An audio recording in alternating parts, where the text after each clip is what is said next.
Ji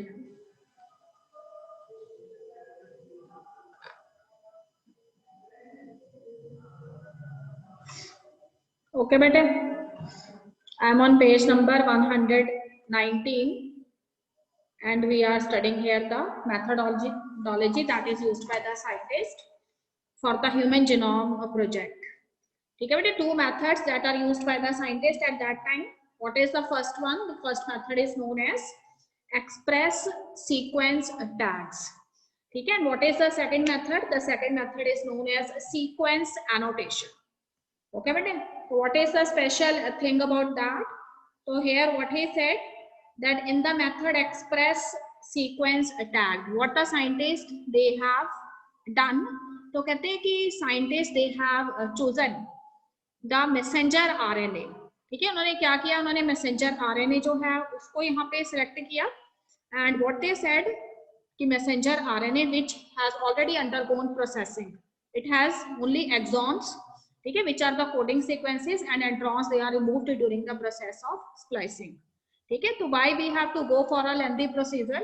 instead of that हमें क्या करना चाहिए, मैसेंजर आरएनए जो है उसको लेना चाहिए जिसकी ऑलरेडी क्या हो चुकी है, प्रोसेसिंग हो चुकी है, और उसमें सिर्फ क्या प्रेजेंट है, कोडिंग सीक्वेंसेस प्रेजेंट है. What are coding sequences? तो these coding sequences are actually those regions of the DNA, और you can say messenger RNA which code for a polypeptide. ठीक, तो उन्होंने कहा कि हमने पूरा डीएनए जो है उसको यूज नहीं करना, उसकी जगह पे हम सिर्फ मैसेंजर आरएनए को लेंगे, और वो भी ऐसा मैसेंजर आरएनए जो ऑलरेडी प्रोसेसिंग में जा चुका है, और सिर्फ उसमें क्या प्रेजेंट है, एक्सॉन्स प्रेजेंट है. ठीक बेटे, but other group of scientist what they believe that कि ऐसा नहीं है कि जो नॉन कोडिंग सीक्वेंसेस है उनका कोई फंक्शन नहीं होगा. बेशक they are not coding for any of the protein, but वो कहते हैं कि इंस्टेड ऑफ दैट हो सकता है there may be some other function that is associated with this non-coding regions which are known as introns. So what they said कि instead of using the messenger RNA, ठीक है, for counting the genes, हम क्या करें, DNA को ही ले लें, क्योंकि डीएनए से ही क्या बना है, मैसेंजर आरएनए बना है. तो इसलिए उन्होंने क्या किया, उन्होंने कहा कि we have to take the DNA strand, and that DNA strand, ठीक है, when messenger RNA it is formed from that DNA strand, so it contains both exon as well as introns. So we know that exons they have coded for a particular polypeptide or a protein, and non-coding sequences which are known as introns, though they are not coding for any of the polypeptide, but still there may be some other functions that are associated with this. तो इस method को उन्होंने क्या बोला, sequence annotation का name दिया. ठीक है बेटे, तो उन्होंने कहा कि हमने क्या करना है, एक्सप्रेस्ड सीक्वेंस टैग्स में तो सिर्फ प्रोसेस्ड मैसेंजर आरएनए लेना है, और एक्सॉन्स के बेसिस पे we have to find the function of genes as well as their location. But in the sequence annotation they said that we have to take the messenger RNA जिसकी processing नहीं हुई है, या फिर DNA को ही ले लो, उसमें एक्सॉन इंट्रॉन्स दोनों ही होंगे, तो नॉन कोडिंग सीक्वेंसेस जो है उनका भी कुछ सिग्निफिकेंस हो सकता है, तो हम इस मेथड को यूज करें जिसे सीक्वेंस एनोटेशन कहते हैं. ठीक बेटे, अब वो कहते हैं कि how they have to done the sequencing of the DNA. तो as I have already discussed कि they have selected one cell, उन्होंने कोई भी एक सेल ले लिया, it may be any blood cell या फिर hair follicles है या semen है, कुछ भी ले लिया उसमें, and they have isolated the DNA. उसके बाद उन्होंने उसमें से DNA isolate किया, and you know that DNA is present inside the nucleus, and in that nucleus this DNA is very tightly arranged. तो उसको रिलीज कैसे करवाएंगे, तो आपको पता है कि सेल मेम्ब्रेन है, cell wall is also there. तो सेल मेम्ब्रेन और सेल वॉल जो है ना उसको डिसइंटीग्रेट करने के लिए they have used variety of enzymes. ठीक है, तो आपको पता है कि सेल मेम्ब्रेन या सेल वॉल जो है उसको जब एंजाइम्स ब्रेक कर देंगे, then the DNA it gets isolated. तो डीएनए जो है वो उसमें से क्या हो जाएगा, आइसोलेट हो जाएगा, and that DNA is later. उस डीएनए को उन्होंने बाद में क्या करना है, तो कहते हैं कि उस डीएनए जो है उसकी फिर उन्होंने क्या की, fragmentation करवाई. and you know that for the purpose of fragmentation what they have used a special type of enzymes which are known as molecular scissors, and they are restriction endonucleases. ठीक है बेटे, तो after the application of restriction endonucleases they break the DNA into so many fragments, और इस तरह से बहुत सारी fragments जब बन गई, तो what is the next step that is used by the scientists at that time? So after fragmentation they have to separate the DNA fragment. ठीक है केविन, कौन सी डीएनए फ्रैगमेंट को सेपरेट करने के लिए कौन सी टेक्निक यूज करेंगे, एग्रोस जेल इलेक्ट्रोफोरेसिस। ठीक बेटे, तो उस पे उन्होंने डीएनए फ्रैगमेंट्स जो है उनको डाल दिया and a technique is used that is known as agarose gel electrophoresis, and by this method they separate the DNA fragments, and after the separation of the DNA fragments what they later do, they amplify those DNA fragments, and you also know the technique for the purpose of amplification what they used, PCR। ठीक है बेटे, polymerase chain reaction जिसे हम कहते हैं, उससे उन्होंने छोटी छोटी जो फ्रैगमेंट थी उनको इनलार्ज कर लिया और इस तरह से फिर बाद में एम्प्लीफिकेशन कर लिया और क्लोनिंग भी कर ली। तो कहते हैं कि क्लोनिंग जो थी वो होस्ट ऑर्गेनिजम्स के अंदर करवाने के लिए उन्होंने क्या चीजें यूज की, तो वेक्टर्स की फॉर्म में उन्होंने क्या किया, बैक्टीरियल आर्टिफिशियल क्रोमोसोम्स को यूज किया, यीस्ट आर्टिफिशियल क्रोमोसोम्स को यूज किया और होस्ट के अंदर जो है क्लोनिंग करवाने के बाद उन फ्रैगमेंट्स की एम्प्लीफिकेशन कर दी। ठीक है, now what is another thing, तो there was a scientist at that time and his name was Frederick Sanger. ठीक है, तो फ्रेडरिक सैंगर नाम के जो साइंटिस्ट थे, they have introduced one technique at that time and that is known as the Southern blotting technique.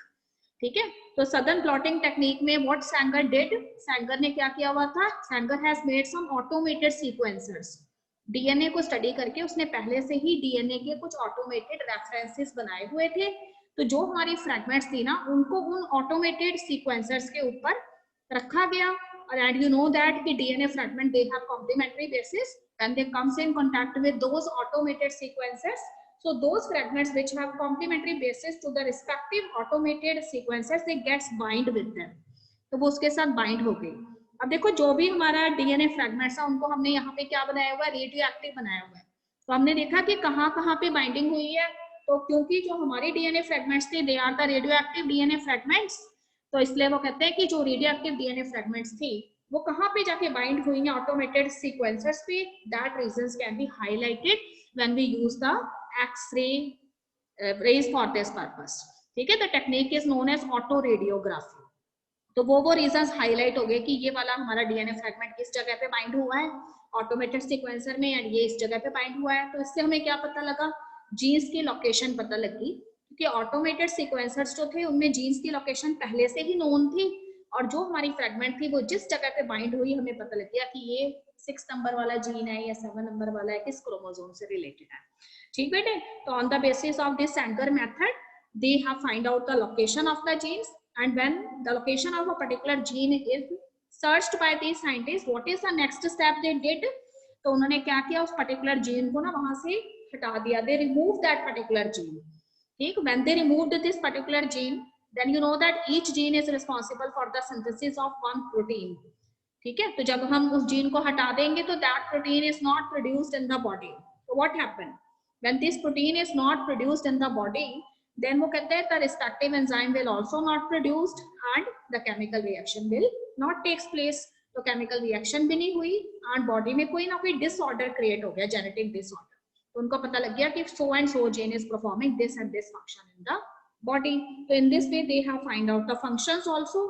ठीक बेटे, और इस तरह से उन्होंने कहते हैं कि लोकेशन का भी पता लगा लिया, फंक्शंस का भी पता लगा लिया, और इस तरह से उन्होंने हर एक जीन जो है अलग अलग क्रोमोसोम पे प्रेजेंट जो जीन्स हैं उनका कंप्लीट एनोटेशन फाइंड आउट कर लिया। एनोटेशन वर्ड का क्या मतलब होता है यहाँ पर, कि पर्टिकुलर जीन जो है उसकी लोकेशन क्या है, उसका फंक्शन क्या है, उसके साथ साथ ठीक है उससे रिलेटेड जो भी आपको इन्फॉर्मेशन मिली है उसको उसके टेक्स्ट के फॉर्म में, कमेंट्स के फॉर्म में उसके साथ एसोसिएट कर देना। तो all the 46 chromosomes they are annotated in this way, and later what the scientists do when they have done the sequencing of the whole genome, okay, each of the chromosomes and whatever genes they are present on those chromosomes, when their complete sequencing is done, then this information is stored in the form of databases। ठीक है बेटे, इसके database बना लिए उन्होंने, and that databases they are provided with the code word. उनको एक code word दे दिया और उसके बेसिस पे उन्हें कंप्यूटर के अंदर प्रोग्राम्स की फॉर्म में फीड कर दिया। तो when you insert that code word in the computer, the information related to that characteristic gene or that characteristic chromosome, it will open at a glance, and you can easily study that this gene is located on this position and this is the function that is associated with them, and what is the role of that particular gene in cell division or what kind of function it is performing the body तो इस तरह से वो कहते हैं कि पूरे के पूरे जो 23 क्रोमोसोम्स थे उनकी सीक्वेंसिंग कर ली गई, और जो प्रोजेक्ट है उसमें कहते हैं कि कुछ क्रोमोसोम्स जो थे, जैसे क्रोमोसोम 1 जो है उसकी सीक्वेंसिंग जो है वो 2006 के अंदर मई में कंप्लीट हुई थी। ठीक बेटे, एक्स और Y chromosome which are the sex chromosomes उनकी भी सीक्वेंसिंग कर ली, और इस तरह से they have find out the location of the genes and they have made certain physical maps related to those genomes. Okay बेटे, तो इसकी वजह से वो कहते हैं कि और भी बहुत सारी चीजों का पता लगा, for example polymorphisms of restriction endonuclease recognition sites.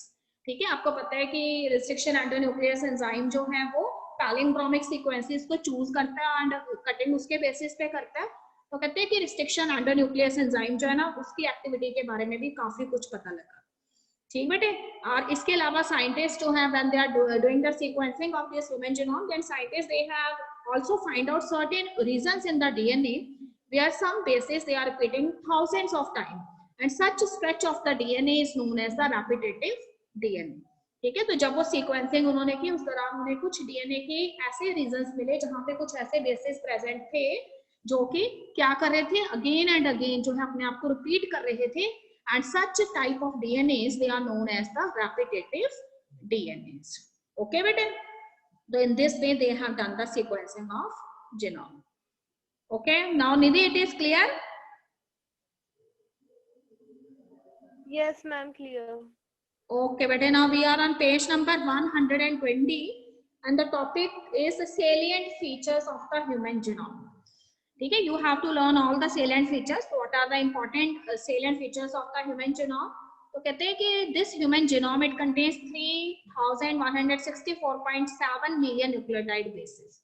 ठीक है, तो इतने ही न्यूक्लियोटाइड बेसिस जो हैं उनका पता लगा कि ह्यूमन जीनोम के अंदर प्रेजेंट होते हैं। अब कहते हैं कि एवरेज जीन जो है वो लगभग कितने बेसिस से मिलकर बना हुआ था, तो 3000 बेसिस से मिलकर बना हुआ था, and the size of these genes they also very.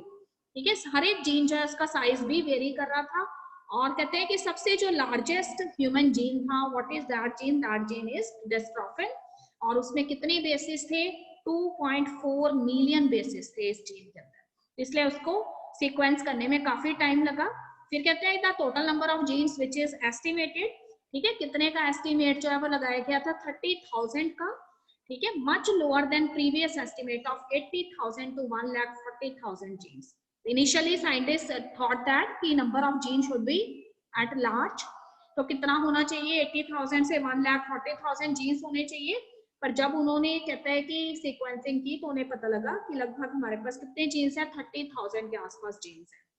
ठीक बेटे, one of the very important thing that scientist they have find out that is 99.9% nucleotide bases are exactly the same in all the individuals. ठीक है, तो उन्होंने कहा कि पूरा जो ह्यूमन डीएनए है उसमें 99.9 बेसिस जो है वो एग्जैक्टली सेम है। ओके, फिर कहते हैं कि जो जीन्स थे उसमें से 50% जीन्स ऐसे थे जिनके फंक्शंस के बारे में they have not find out कि उनका फंक्शन क्या होना चाहिए। ठीक है, scientist are still searching for that, और कहते हैं कि क्या all the genes they are coding for polypeptide, क्या सारे के सारे जीन्स जो है वो पॉलीपेप्टाइड के लिए कोड करते हैं? तो यहाँ पे उसने ये बताया है कि not all the genes they are involved in the protein synthesis, less than 2% of genome is only involved in the protein synthesis. ठीक है बेटा, सिर्फ 2% ही जीन्स ऐसे थे जो प्रोटीन्स बनाते थे।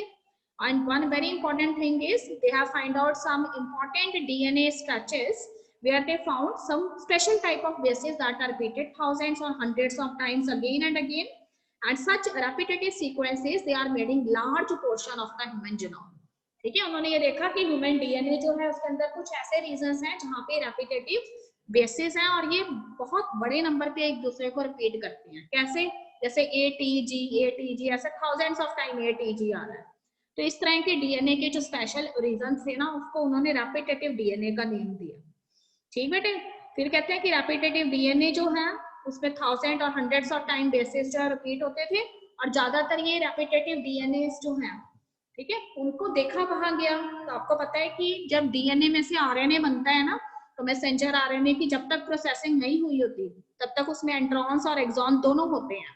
तो ये तो हमें मालूम है कि exons they are always coding for polypeptide, but what about the introns? हम कहते हैं कि introns they are the non coding sequences. But what the scientist they find out, उन्होंने कहा कि ये जो नॉन कोडिंग सीक्वेंसेस है ना, ऐसा नहीं है कि इनका कोई सिग्निफिकेंस नहीं है, ये नॉन कोडिंग सीक्वेंसेस ऐसे रीजन है डीएनए के जहां पे ज्यादा से ज्यादा जो म्यूटेशंस होती है ना वो एक्यूमुलेट होती रहती हैं, और जब जनरेशन टू जनरेशन इनके अंदर म्यूटेशंस एक्यूमुलेट होती रहती हैं तो ये ऐसे रीजंस बन जाते हैं जिनमें सबसे ज्यादा वेरिएशंस होती हैं। तो इसके लिए उन्होंने वर्ड यूज किया पॉलीमॉर्फिज्म। ठीक है बेटे, म्यूटेशंस एट जेनेटिक लेवल, ठीक है, variations at genetic level, it is known as polymorphism. और उन्होंने कहा कि ये जो नॉन कोडिंग सीक्वेंसेस हैं उनके बेसिस पे हम जो है बहुत सारी दूसरी चीजें जो उनका पता लगा सकते हैं, जिसमें क्रोमोसोम स्ट्रक्चर, क्रोमोसोम की मूवमेंट क्या है सेल डिवीजन के दौरान, और एवोल्यूशन कैसे हुआ है स्पीशीज का, उसके बारे में जानकारी मिलती है। ठीक बेटे, फिर कहता है कि क्रोमोसोम 1 जो है उसमें सबसे ज्यादा जीन्स देखे गए, कितने जीन्स प्रेजेंट थे, 2968 जीन्स प्रेजेंट थे, और सबसे कम जीन्स किसमें थे, वाई क्रोमोसोम में थे। ठीक है, जो मेल में प्रेजेंट होता है कितने जीन्स थे, ओनली 231 जीन्स आर देयर। ठीक, फिर देखिए एक बहुत ही इंपॉर्टेंट चीज उसने बताई है, scientist have identified 1.4 million locations where single base DNA differences are there. ठीक है, इसके लिए उन्होंने वर्ड यूज किया स्निप्स। स्निप्स, उन्होंने कहा कि ऐसे डीएनए की ऐसी जगह है जहां पे डीएनए में देखो, एक अगर हम बात करते हैं न्यूक्लियोटाइड बेस की तो आपको पता है ट्रिपलेट ऑफ नाइट्रोजनियस बेसिस को हम कोडॉन कहते हैं। तो कहते हैं कि ये ऐसे रीजंस थे जहां पे कोडॉन्स में एक एक बेस को लेके डिफरेंसेस थे। ठीक है, इसको उन्होंने क्या नाम दिया, सिंगल न्यूक्लियोटाइड पॉलीमॉर्फिज्म का नेम दिया। ठीक बेटे, तो कहते हैं कि they single nucleotide polymorphisms they are very much helpful in telling us the information regarding the chromosomal locations. ठीक है, डिजीज रिलेटेड सीक्वेंसेस भी इनसे रिलेटेड थे, और इससे हम ह्यूमन हिस्ट्री जो है ना उसके बारे में जानकारी जो है फाइंड आउट कर सकते हैं, इंफॉर्मेशन पता लग सकती है। ठीक है, जैसे हम कहते हैं कि भाई ह्यूमंस जो है उनके जो भी एंसेस्टर्स हैं वो एप्स या फिर मंकीज रहे हैं। ठीक है, तो how we get this information, तो कहते हैं कि with the help of this single base differences जिनको हम स्निप्स कहते हैं, उससे हमें काफी ज्यादा इंफॉर्मेशन मिलती है about the human history. Okay, but that's all about the Human Genome Project. Now I am on the main topic, and that is DNA fingerprinting. ठीक है, तो what is the technique of DNA fingerprinting? तो कहते हैं कि DNA fingerprinting it is a kind of a method by which you can compare two individuals on the basis of some bases which are unique to them. ठीक, what you have studied in Human Genome Project, you have studied that in Human Genome Project, what you learned that 99.9% bases they are exactly same for all the individuals.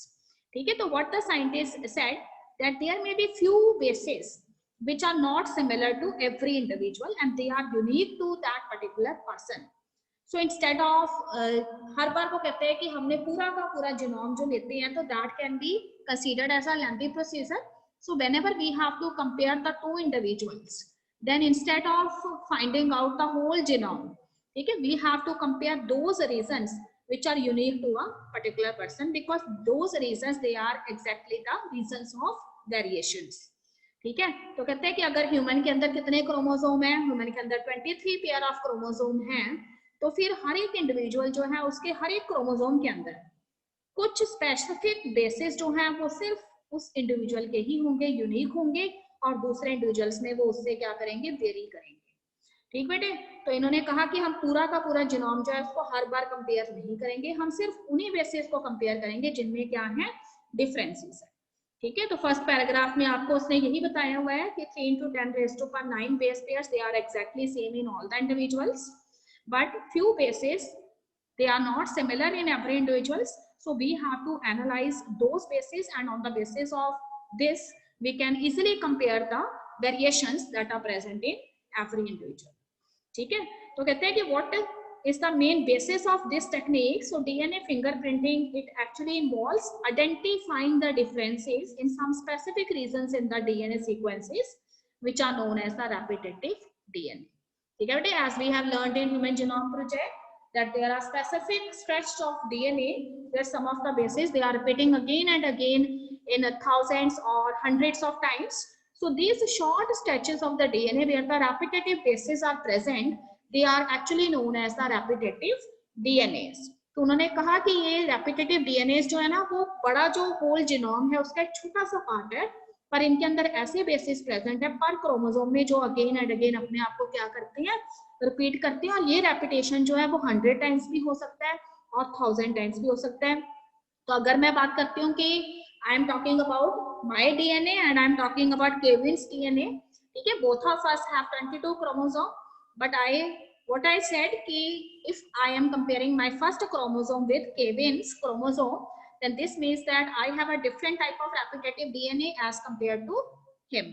ठीक बेटे, तो आपका हो सकता है कि आपके अंदर जो पर्टिकुलर बेस है वो 6 की फॉर्म में रिपीट हो रहा है, कि 6 बेसिस जो हैं वो 6 की फॉर्म में रिपीट हो रहे हैं, और मेरे में 3 की फॉर्म में रिपीट हो रहे हैं। माय सेकंड क्रोमोसोम जो है उसमें 10 की फॉर्म में रिपीट हो रहे हैं, आपके 15 की फॉर्म में रिपीट हो रहे हैं। तो इस तरीके से हर एक क्रोमोसोम मेरा जो है आपसे क्या करेगा, वेरी करेगा।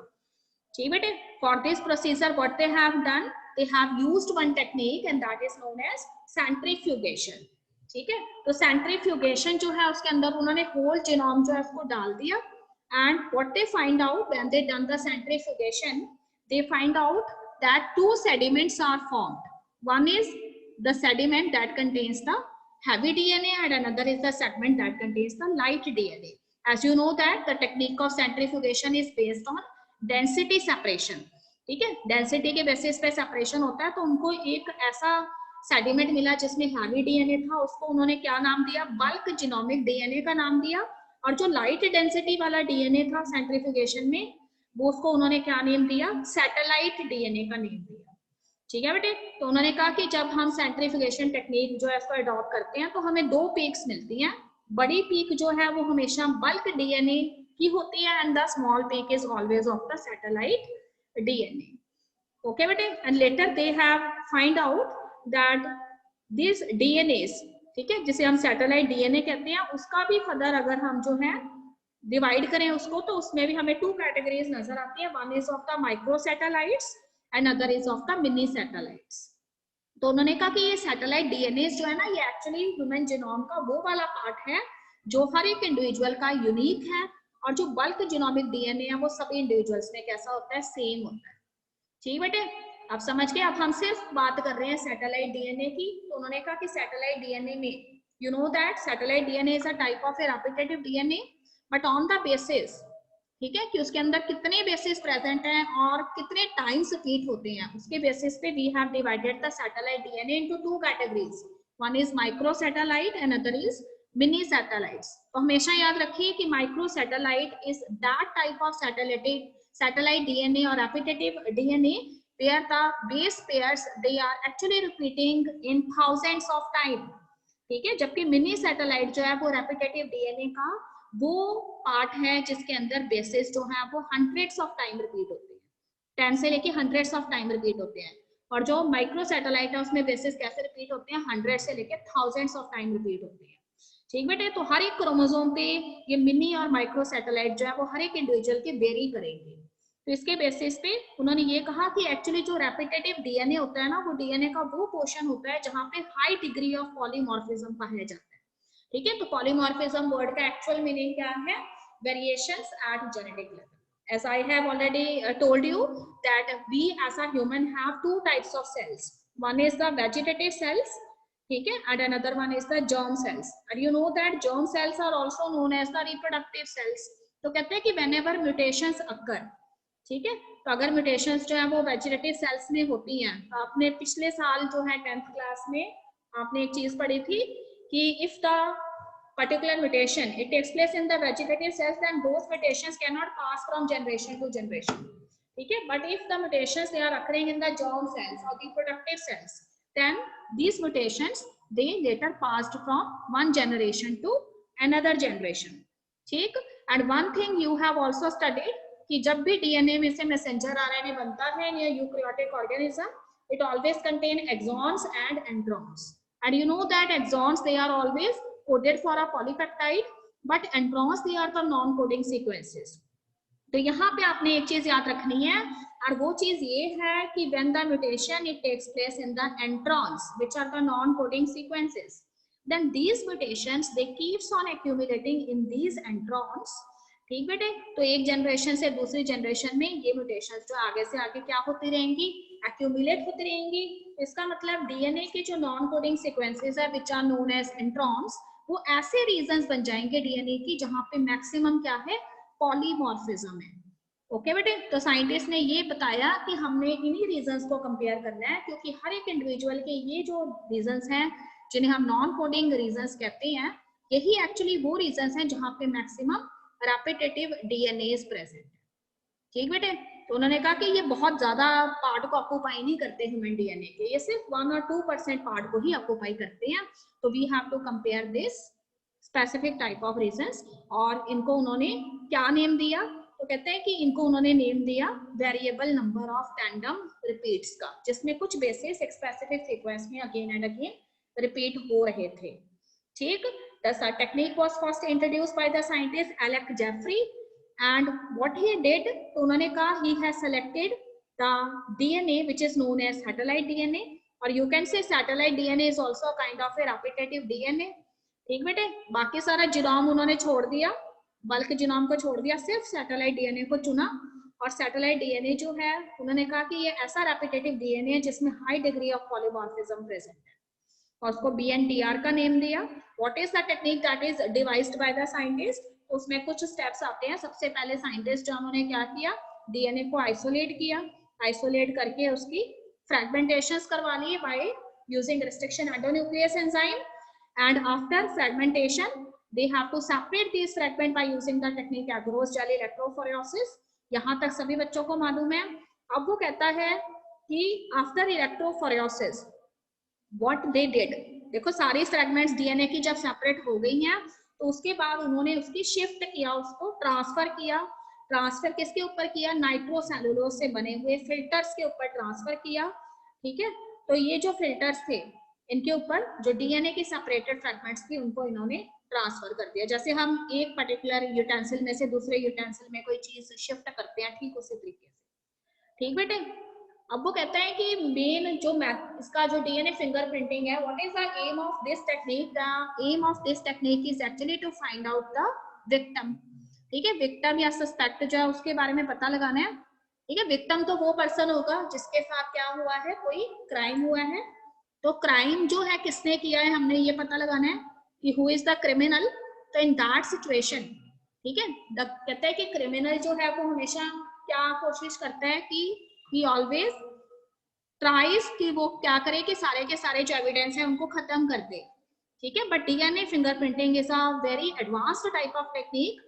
If at the crime site we find out a small hair follicle or a small stain of blood, ठीक है, या यूरिन के भी हमें सैंपल मिल जाते हैं, तो उससे भी we can easily isolate the DNA। तो देखो हमने क्या करना है, हमने क्रिमिनल, हमारे पास जो क्राइम सीन जो है उसमें से जो डीएनए आया है उसके लिए ये सारे स्टेप्स अडॉप्ट कर लेने हैं। और जो हमें लगते हैं कि देखो यू आर नॉट श्योर कि this person is the criminal, तो you are suspicious about 2 to 3 persons। ठीक है, तो in order to find out which is the actual criminal, what you have to do, you have to take the samples, DNA samples from all the 2 to 3 persons and did all these steps for those persons। ठीक बेटे, अब वो कहते हैं कि एक आपके पास क्या होगा, अननोन डीएनए होगा जिसको आप उन सभी पर्सन्स के डीएनए के साथ मैच करना चाहते हो। तो वो डीएनए जिसकी आप इन्वेस्टिगेशन कर रहे हो ना, that DNA is known as DNA probe. Probe word का मतलब इन्वेस्टिगेशन से होता है। ठीक है, तो डीएनए प्रोब जो है उसके लिए आपने ये सारे स्टेप कर लेने हैं, आइसोलेशन कर लेना है, देन रिस्ट्रिक्शन एंडोन्यूक्लियस से उसकी फ्रेगमेंटेशन कर लेनी है, फिर आपने ट्रांसफर कर देना है उसको सेपरेटेड डीएनए फ्रेगमेंट्स को नाइट्रोसेलुलोज फिल्टर्स पर। ये डीएनए प्रोब के लिए कर रहे हैं हम। तो उसके बाद कहते हैं कि क्रिमिनल्स जो हैं, जो आपके अकॉर्डिंग जो क्रिमिनल्स हैं उनके भी डीएनए सैंपल आपने आइसोलेट किए हैं और उनके साथ भी ये सारे स्टेप्स कर लेने हैं। तो इफ कहते हैं कि एक पर्सन जो है अगर उसका डीएनए जो है वो दूसरे के साथ मैच करेगा, तो आपको पता है कि डीएनए का एक स्टैंड जो है उसके कॉम्प्लीमेंट्री बेसिस उसके दूसरे स्टैंड पे प्रेजेंट होते हैं ना। तो हमने यहाँ पे क्या करना है, जो हमारे पास डबल स्टैंडर्ड डीएनए है उसको यहाँ पे वो कहते हैं कि हम सिंगल स्टैंडर्ड डीएनए में कन्वर्ट कर लेते हैं by opening of those DNS. तो वन फ्रैगमेंट हमने डीएनए जो है उसकी किस पे डाली हुई है, नाइट्रोसेलुलोज फिल्टर्स पे डाली है, तो डीएनए प्रोब की। उसी तरीके से दूसरे वाले जो है उनके लिए भी हमने डीएनए फ्रैगमेंट्स जो को सेपरेट कर लिया। तो अगर वो कहते हैं कि same type of DNA is there, तो उसके जो कॉम्प्लीमेंट्री स्टैंड होंगे ना वो फर्स्ट वाले के साथ क्या करने की कोशिश करेंगे, बाइंड करने की कोशिश करेंगे। तो फिर हाइब्रिडाइजेशन हो जाएगी, डीएनए प्रॉब को आपने नाइट्रोसेलुलोज फिल्टर्स पे डाला हुआ है एंड दूसरी तरफ जो आपके डीएनए हैं अलग अलग सस्पेक्ट के उनको आप लेके आ रहे हो, और अगर उनमें से कोई कॉम्प्लीमेंट्री बेसिस रखते हैं तो वो क्या करेंगे, डीएनए प्रॉब के साथ हाइब्रिडाइज हो जाएंगे, बाइंडिंग कर लेंगे। ठीक है, हम कैसे फाइंड आउट करेंगे कि where the binding is done? तो फॉर दिस पर्पस हम क्या करते हैं, डीएनए प्रॉब्स जो है ना उसको रेडियो एक्टिव बना देते हैं, डीएनए प्रॉब्स की जो फ्रैगमेंट्स हैं उसको रेडियो एक्टिव बना देते हैं।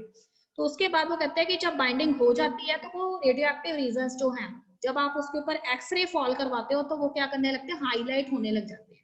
तो हमें पता लग जाता है कि मैक्सिमम बाइंडिंग जो है वो कौन से वाले सस्पेक्ट के डीएनए के साथ हुई है। तो फिर जो भी हमारा क्राइम सीन से ऑब्टेन डीएनए है उसके साथ किसके मैक्सिमम बाइंडिंग हुई है, किस डीएनए की, वही पर्सन जो है उस केस में क्या होता है, क्रिमिनल होता है। ठीक है, तो first time this type of technique is used by the scientist this Alec Jeffrey.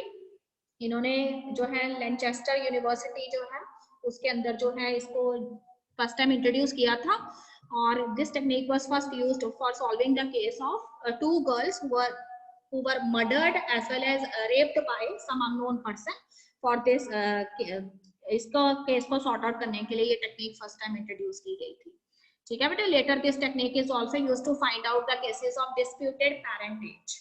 ठीक है, उसमें भी वो कहता है कि मदर एंड फादर जो है उसमें से डीएनए जो है वो जो भी चाइल्ड है उसके अंदर आता है, तो अगर फादर जो है वो डिनाई कर रहे हैं that the child is not of his, so in that case we have to match the DNA of the child with the father, and in that case some similar bases are there, and on the basis of that we can easily find out that so and so person is the father of this child. ठीक बेटे, इसके अलावा कहते हैं कि this technique is very much beneficial in finding out the genetic disorders. ठीक है, तो उसमें अंदर वो कौन से जेनेटिक डिसऑर्डर्स आ जाते हैं, तो जो सेक्स से रिलेटेड क्रोमोसोम या ऑटोसोमल क्रोमोसोम से रिलेटेड है, सिस्टिक फाइब्रोसिस वाले, हीमोफीलिया, लीडर्स डिजीज जिसे हम कहते हैं। ठीक है, फिनाइलक्यूटोनुरिया जो हमने पिछले चैप्टर्स में पढ़ी हैं, वो सारी डिजीजेस जो उससे रिलेटेड भी हमें इसमें जानकारी मिलती है। और एक फोर्थ इसकी एडवांटेज इस मेथड की ये है कि on this basis we can find out the method of biological evolution of the human races. ठीक है, तो कहते हैं कि डीएनए फिंगरप्रिंटिंग एक ऐसी टेक्निक है जिसकी हेल्प से हमने ये पता लगाया है कि ह्यूमंस जो हैं उनका एवोल्यूशन जो है वो कौन से कॉन्टिनेंट में हुआ था। ठीक, तो according to the theory of human evolution what they find out कि हमारे जो एंसेस्टर्स थे they are generally migrated from the African subcontinent. Africa से जो है वो अलग अलग कॉन्टिनेंट्स की तरफ माइग्रेट कर गए थे, तो वहां की जो केव्स है ना वहां से उन्होंने कुछ डीएनए के सैंपल आइसोलेट किए हैं, and on the basis of those samples they have find out that so and so ancestors of the human races they are living in this year in these caves and they are actual ancestors of our ठीक है species। Clear बेटे, यहां तक clear है? yes students, those who are sitting at their yes ma'am। आपने बस इतना yes, याद रखना है कि हम डीएनए प्रॉब हमारा वो डीएनए है जिसकी हम इन्वेस्टिगेशन कर रहे हैं जो अननोन डीएनए है। ठीक बेटे, अब वो कहते हैं कि वो अननोन डीएनए जो है, ठीक है, उसके लिए हमने क्या किया है, 2 to 3% जो है वो सर्च किए हुए हैं। वी डोंट नो कि उनके साथ उनमें से किसका वो डीएनए है। तो हमने क्या करना है, जो एलेक जेफरी की टेक्निक है उसके वो सारे स्टेप्स डीएनए प्रॉब के लिए भी करने हैं, और जिनके ऊपर हमें शक है उनकी डीएनए के साथ भी वही सारे स्टेप्स करने हैं। ठीक, अब आपको पता है कि डीएनए डबल स्टैंडर्ड होता है, तो डबल स्टैंडर्ड डीएनए जो उसको हमें अलग करना पड़ेगा, पहले सिंगल स्टैंड बनाना पड़ेगा। तो डीएनए प्रॉब के लिए भी सिंगल स्टैंडर्ड बनाएंगे और जो दूसरे